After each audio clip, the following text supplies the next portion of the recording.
Hello students, good morning all of you. I hope so કે you all are very well. Okay? સારું ચલો ભિન્ન સજીવોમાં થતું જન્યુ યુગ્મન અને સ્થાન અને તેના પ્રકારો આજનો જે આપણો ટોપિક છે. તો જ્યારે તમે આજનો આ ટોપિક ભણી રહ્યા હોય તો એની પહેલાં તમારે પ્રીવિયસ લેક્ચર છે એની અંદર તમે શું ભણ્યા છો એ તમને હું થોડુંક રિવાઇઝ કરાવી દઉં. લિંગી પ્રશ્નની અંદર તમે લોકોએ 3 તબક્કામાં વેચી દીધું હતું: પૂર્વ ફલન, ફલન અને પશ્વ ફલન. એની અંદર જે પૂર્વ ફલન હતું એની અંદર કયા તબક્કામાં વેચ્યું હતું? 2 પ્રક્રિયા, જન્યુઓનું નિર્માણ અને જન્યુઓનું વહન. યાદ છે ને? થોડુંક નીચે તરફ જઈએ, આ જઈએ જન્યુ નિર્માણની અંદર પણ તમે શું ભણ્યા હતા? કા સમજન્યુક હશે કા કેવા હશે? વિષમજન્યુક. જન્યુઓ છે એ જ્યારે બનતા હોય ત્યારે તમને ખબર જ છે કે યાદ કરો આ વસ્તુ તમે લોકો કે શું ભણ્યા હતા? કા 2n પ્રકારના પિતૃઓ હશે કા n પ્રકારના. જો 2n પ્રકારના હશે તો n અને n, અને n પ્રકારના હશે તો પણ n. એટલે તમને થશે આવું શું કામ? તો અહીંયા શું થયું? અર્ધીકરણ, અને અહીંયા શું થશે? સમવિભાજન. નાવ ક્લિયર તમને લોકોને? આટલી વસ્તુ 2 અલગ અલગ પિતૃઓ હશે જેમાં સમવિભાજન થશે, આઈધર એમાં અર્ધીકરણ થશે. એ ક્લિયર થઈ જાય પછી જન્યુઓ જે બન્યા હતા એ જન્યુ એકબીજા સાથે શું થવા જોઈએ? ભેગા થવા જોઈએ. આ માટેનો જે નેક્સ્ટ ટોપિક છે કે એના કોઈ માધ્યમની જરૂર પડતી હોય એટલે ત્યારે ભેગા થાય. પછી આવ્યું હતું તમારો સેકન્ડ તબક્કો ચાલુ થઈ ગયો તો એ ફલન. તો કે ફલન કોને કહેવામાં આવે? રાઈટ. તો કે ફલન એક એવી ઘટના છે જેમાં નરજન્યુઓ બન્યા હતા અને જે માદા જન્યુઓ બન્યા હતા, બરાબર છે, એ બંને જન્યુઓ શું થશે? ભેગા થશે. ચલો રિવાઇઝ કરીએ. અહીંયા એક બાજુ નર, એક બાજુ માદા, આ બાજુ શું છે? 2n, આ બાજુ પણ શું હશે? 2n. આ બાજુથી બસ બટ ઓબ્વિયસલી જન્યુ જ આવશે ને, આ બાજુથી બે બાજુ એક nn બનશે. શું આવ્યા? એક એના તરફથી અને શું બન્યા? 2n. તો આ શું બન્યું તમારું છોકરાઓ? ફલિતાંડ. શું બન્યું? ફલિતાંડ. કેવું હશે? એ 2n પ્રકારનું. તો આ થઈ ગયું તમારી વસ્તુ કે ફલિતાંડ કોને કહેવાય, યુગ્મન જ કોને કહેવાય, ઝાયગોટ કોને કહેવાય. Clear everyone? આ ફલન થઈ ગયું. પરંતુ ફલન કેટલા પ્રકારે થાય છે એ આજનો ટોપિક છે. આઈ હોપ સો કે you very well know that concept of the ફલન. જ્યાં સુધી તમને ફલન નહીં સમજાય ત્યાં સુધી તમને આગળનો ટોપિક સમજાવવાની શક્યતાઓ કેવી થઈ જશે? ઓછી થઈ જશે. ચલો આગળ વધીએ. પહેલો પોઈન્ટ છે કેટલાક સજીવોમાં જન્યુ યુગ્મન. એક છે ને જન્યુ યુગ્મન વર્ડ એટલે મેં તમને સમજાવ્યું છે. જન્યુઓનું જોડાણ, 2 જન્યુઓ અલગ અલગ હશે, એક નર જન્યુઓ હશે અને એક માદા જન્યુઓ હશે. તો આ બંને જન્યુઓ જ્યારે ભેગા થાય, બરાબર છે, તો એ ક્યાં થાય છે? 2 જન્યુઓ નર અને માદા જન્યુઓ ભેગા થઈને જ શું બનાવવાના છે? ફલિતાંડ. પણ એ ક્યાં ભેગા થાય છે? શરીરની બહાર કે શરીરની અંદર? એના આધારે કેટલા પ્રકાર પાડી દીધા? 2: બાહ્ય ફલન અને અંતઃફલન. એક એક્ઝામ્પલ તમને પૂછાઈ શકે, ગુજકેટમાં પણ એટલું જ ઇમ્પોર્ટન્ટ છે અને નીટ માટે પણ એટલું જ ઇમ્પોર્ટન્ટ છે. મીન્સ કે ફલન 2 પ્રકારના હોય છે, અંતઃફલન અને બાહ્ય ફલન. ક્લિયર? પહેલાં જ આપણે જઈએ છીએ બાહ્ય ફલન. જો એમનેમ જ તમને પહેલાં આમાં લાઈન ટુ લાઈન નથી સમજાવતી, હું એમનેમ જ સમજાવી દઉં. જો નરમાંથી ક્યાં જન્યુઓ બન્યા? નરજન્યુઓ. માદામાં ક્યાં જન્યુઓ બન્યા? માદા જન્યુઓ. પણ આપણે મોટે ભાગે વાત કરી હતી નરજન્યુઓ ક્યાં સુધી પહોંચશે? માદા જન્યુ સુધી પહોંચશે. હજી એક વખત કહું છું, નરજન્યુને કોની પાસે આવવું પડશે? માદા જન્યુ સુધી આવવું પડશે. અને માદા જન્યુઓને છે એ શરીરની અંદર જ હશે.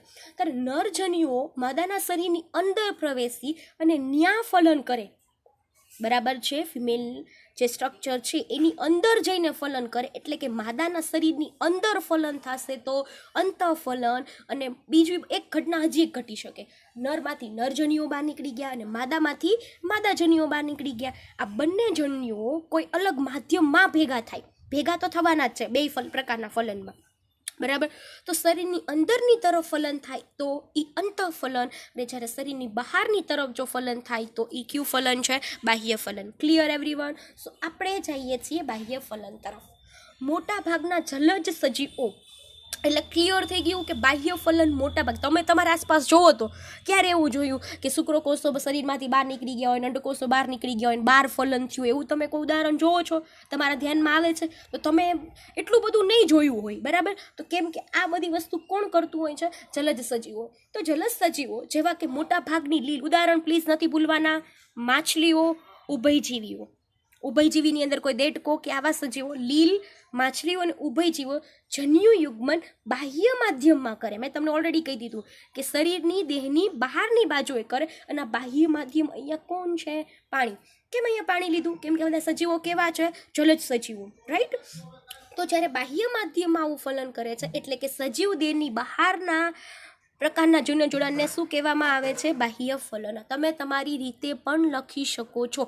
પહેલાં વ્યાખ્યા લખવાની કે જે જન્યુઓ બન્યા હતા એ જન્યુઓ કઈ જગ્યાએ ભેગા થાય છે? શરીર દેહની બહારની બાજુએ, કોઈ ચોક્કસ માધ્યમમાં. તો આ પ્રકારના ફલનને બાહ્ય ફલન કહેવામાં આવે છે. પછી નીચે શું મૂકવાનું? ઉદાહરણ તરીકે લીલ, માછલીઓ અને ઉભયજીવીઓ. ડન. ચલો આપણે આગળ વધીએ. બાહ્ય ફલન દર્શાવતા જાતિઓ વચ્ચે અગત્યનો તાલમેલ હોવો જોવા મળે છે. આસપાસના માધ્યમમાં મોટી સંખ્યામાં જન્યુઓ મુક્ત કરે છે, જેથી યુગ્મનજની તક વધે.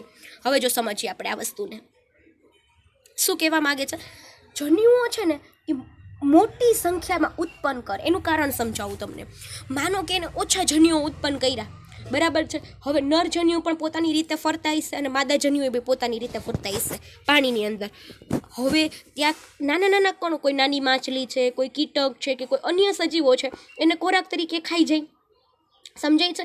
એટલે કે બધા જ ફલન થઈ જાય. માનો કે ફલિતાંડ બની જાય તો બધા જ છે એ પુખ્ત સજીવ સુધી પહોંચતા નથી. તો જો એને વધારે સંખ્યામાં સંતતિનું સર્જન કરવું હોય તો એને હંમેશા યાદ રાખવું પડે મોટી સંખ્યામાં કોનું નિર્માણ કરવું પડશે? જન્યુઓનું, જેથી કરીને વધારેમાં વધારે સંતતિઓ બને અને એ જીવે અને પોતાનું જીવન જીવી અને એના જેવી નવી સંતતિઓનું શું કરી શકે? સર્જન કરી શકે. નાવ બાહ્ય ફલનની અંદર આટલું ક્લિયર થયું કે શરીર દેહની બહારની બાજુએ થતું ફલન, આ એના ઉદાહરણો, અને મોટી સંખ્યામાં જ જન્યુઓનું શું કરે છે? નિર્માણ કરે છે. હજી આગળ વધીએ આપણે. જો અસ્થિમત્સ્ય, તમે લોકો જ્યારે તમારું 11 સાયન્સનું ચેપ્ટર નંબર 4, બરાબર, પ્રાણીઓનું વર્ગીકરણ તમે ભણી ગયા છો, એની અંદર તમે માછલીને 2 પ્રકારમાં વહેંચી હતી, અસ્થિમત્સ્ય અને કાસ્થિમત્સ્ય. સો અહીંયા હું વાત કરું છું એ કઈ માછલીની વાત કરું છું? અસ્થિમત્સ્યની વાત કરું છું. દેડકામાં મોટી સંખ્યામાં, હજી એક ઉદાહરણ આપ્યું, દેડકામાં મોટી સંખ્યામાં સંતતિઓ સર્જાય છે. આનું કારણ તમને 2 માર્ક્સમાં પૂછી શકે કે અસ્થિમત્સ્ય અને દેડકાઓમાં મોટી સંખ્યામાં સંતતિઓનું સર્જન કરે છે, બરાબર. તો એનું કારણ શું છે? જો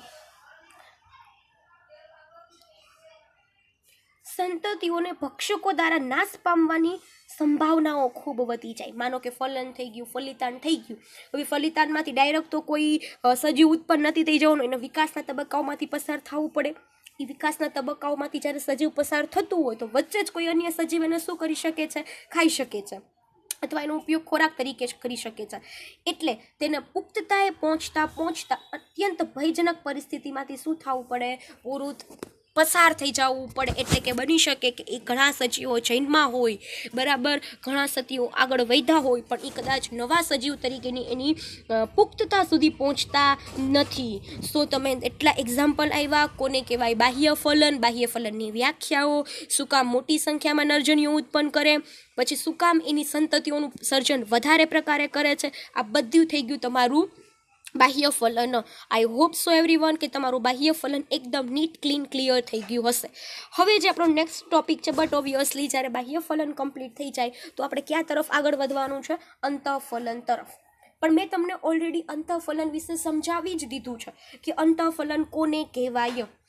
જે વસ્તુ તમે બાહ્ય ફલન ભણ્યા એના કરતાં ટોટલી અપોઝિટ કયું આવશે? અંતઃફલન. તો કે અંતઃફલન એટલે શું થાય? કે જે ફલન માદા દેહની અંદરની તરફ થાય, એટલે કે નરજન્યુઓ બહારથી આવે, બરાબર, પણ માદા જન્યુઓ પોતાના સ્થાનમાં કોઈ પણ પ્રકારનો ફેરફાર કરતા નથી.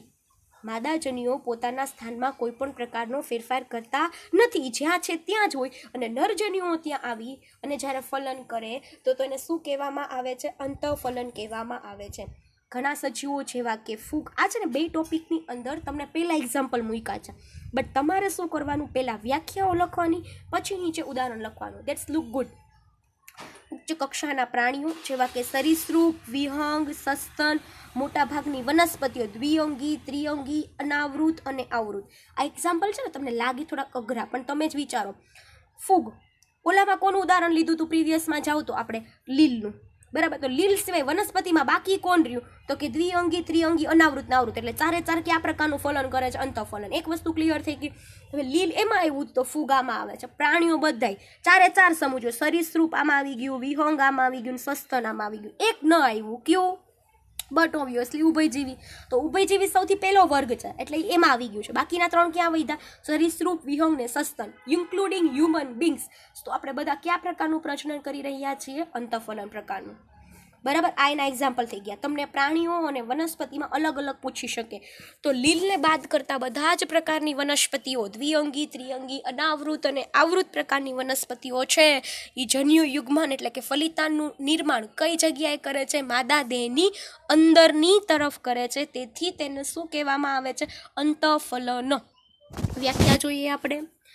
સજીવ દેહની અંદર જન્યુ યુગ્મન થાય છે, તેથી આ ક્રિયાને અંતઃફલન કહેવામાં આવે છે. Internal fertilisation. ક્લિયર? બધા સજીવમાં અંડકોષ માદા દેહની અંદર જ સર્જાય છે, જ્યાં તેઓનું નરજન્યુ સાથે શું થાય? જોડાણ થાય. હવે આ સ્પેશિયલી જે આ સેન્ટેન્સ કીધું ઇન ધીસ વન, સ્પેશિયલી કોના માટે કીધું? અંતઃફલન માટે. કેમ કે મેં પહેલાં જ કીધું, અંડકોષો પોતાના સ્થાનમાં કોઈ પણ પ્રકારનો ફેરફાર કરતા નથી. અંડકોષો જે જગ્યાએ બન્યા છે એ જ જગ્યાએ રહેશે. કેમ કે તમે યાદ કરો તો વિષમજન્યુક વાળો ટોપિક મેં તમને કીધું હતું કે વિષમજન્યુકની અંદર અંડકોષો કેવા હશે? શિથિલ હશે, મોટા હશે, ઢીલા હશે અને અચલિત હશે. એ પોતાના સ્થાનમાં ફેરફાર કરી શકે એવી એની કેપેસિટી હોતી નથી. એટલે અંડકોષો ક્યાં સર્જાશે? માદા દેહની અંદર. ક્લિયર થઈ ગયું? પણ ન્યા કોણ આવશે? નરજન્યુઓ. અને ફલન ક્યાં થશે? તો કે માદા દેહની અંદર. અહીંયા હું બોલ્ડ કરું છું. અંતઃફલન દર્શાવતા નરજન્યુઓ કેવા હોય? ચલી જે મેં તમને કહી દીધું ઓલરેડી. અંડકોષ સુધી શું થાય છે? પહોંચે છે. નરજન્યુઓ પાસે કશા, બરાબર, અથવા કોઈ નાના કક્ષાના સજીવો હશે, જેમ કે તમે બેક્ટેરિયાની વાત કરતા હોય માનો કે, બરાબર, તો બેક્ટેરિયા જ્યારે આ પ્રકારનો બે બેક્ટેરિયાનું જોડાણ હંમેશા સંયુગ્મનની પ્રક્રિયા કહેવાય, બરાબર, કોન્જ્યુગેશન. તો એ કેના દ્વારા થાય? ફિમ્બ્રી દ્વારા. યાદ રાખજો, આવો પણ કોઈ તમને એમસીક્યુ પૂછાઈ શકે, બરાબર. તો આ એક નાનો એવો પોઈન્ટ છે જે તમારે યાદ રાખવાનો છે. તો અહીંયા અંડકોષ સુધી પહોંચે છે કેમ કે નરજન્યુઓ કેવા હોય છે? ચલિત હોય છે, જ્યારે માદાજન્યુઓ કેવા હોય છે? અચલિત હોય છે. અહીં પણ મોટી સંખ્યામાં શુક્રકોષો સર્જાય છે, પરંતુ તેની સામે સર્જાતા અંડકોષની સંખ્યા કેવી હોય? ઓછી હોય. હવે જો બાહ્ય ફલનમાં એવું નહીં થાય. બાહ્ય ફલન ક્યાં થાય છે? શરીર દેહની અંદરની જે અંદર નથી થતું, બહાર થાય છે, બરાબર. એટલે નક્કી નથી કે જોડાણ થશે કે જોડાણ નહીં થાય. એટલે ત્યાં નરજન્યુઓ એટલે કે શુક્રકોષો અને અંડકોષો બેયની સંખ્યા વધારે હશે. અહીંયા એક વસ્તુ સિમિલર છે, મોટી સંખ્યામાં શુક્રકોષો સર્જે. હવે શુક્રકોષો વધુ સંખ્યામાં સર્જવાનું કારણ શું? કેમ કે એ ચલિત હતા, એને માદા અંડકોષ સુધી પહોંચવાનું હતું, એને તો પોતાના શરીરમાંથી બહાર જ નીકળવાનું છે.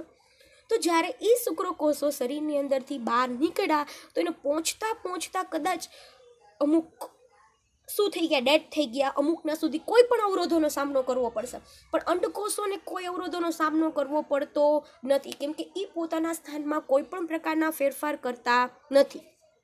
ક્લિયર થાય છે આ વસ્તુ? બરાબર છે. તો તમને પૂછશે અંતઃફલનની અંદર શુક્રકોષોની સંખ્યા વધારે હોય છે, પરંતુ અંડકોષો છે, બરાબર છે, એની સંખ્યા ઓછી હોય છે. એટલે કે તમે ફિમેલની બોડીને જ જોઈ લો, બરાબર. એટલે માનવ તંત્ર જોઈ લો. માનવની અંદર, નરની અંદર બિલિયન્સ મિલિયન્સ શુક્રકોષો એવરીડે બની શકે છે, બરાબર છે. જ્યારે માદાની અંદર એવરી મંથ એક જ અંડકોષ બને છે. આપણું જો અંડપીંડ હોય, આપણી પાસે બે અંડપીંડ છે, એક જોડ, બરાબર, તેમ છતાં પણ એક અંડકોષ જ બનાવે. બે એક નહીં, એક જ અંડકોષ બે વચ્ચે નહીં. એક વખત આ અંડકોષ તો બીજી વખત બીજો અંડકોષ. આમ ટોટલ 1 યરની અંદર ટોટલ 12 અંડકોષ જ બને છે. બે અંડકોષ દ્વારા 6 અંડકોષ, બરાબર. પણ શુક્રકોષોના કમ્પેરમાં જોઈએ તો લોટ્સ ઓફ છે. કારણ કે ફલન કયા પ્રકારનું છે? અંતઃફલન પ્રકારનું. ક્લિયર? હજી જુઓ, આ તો જે આપણે ઉપરની વાત કરી એ બધી કોની વાત કરી આપણે? કે જ્યારે નરજન્યુઓ કેવા હોય? ચલિત. પણ જ્યારે એવું બનશે ત્યારે કે નરજન્યુઓ કેવા હોય? અચલિત, અને તેમ છતાં એ ફલન કયા પ્રકારનું કરશે? અંતઃફલન. એનું ઉદાહરણ છે બીજધારી વનસ્પતિઓ, આવૃત બીજધારી વનસ્પતિઓ. ચલો, બીજધારી વનસ્પતિઓમાં અચલિત નરજન્યુઓ મેં તમને ઓલરેડી કહી દીધું. પરાગરજ, તમારો સેકન્ડ ચેપ્ટર આનું જ છે. પરાગરજ છે એની પાસે કોઈ કસા, પક્ષમ કેવી કોઈ રચના હોતી નથી. મીન્સ કે એ કેવા છે? અચલિત. ઓકે, અને પરાગ નલિકાઓ દ્વારા માદા જન્યુ સુધી વહન પામે છે. તો આનું સ્ટ્રક્ચર હું તમને સમજાવું છું. આ છે શું છે?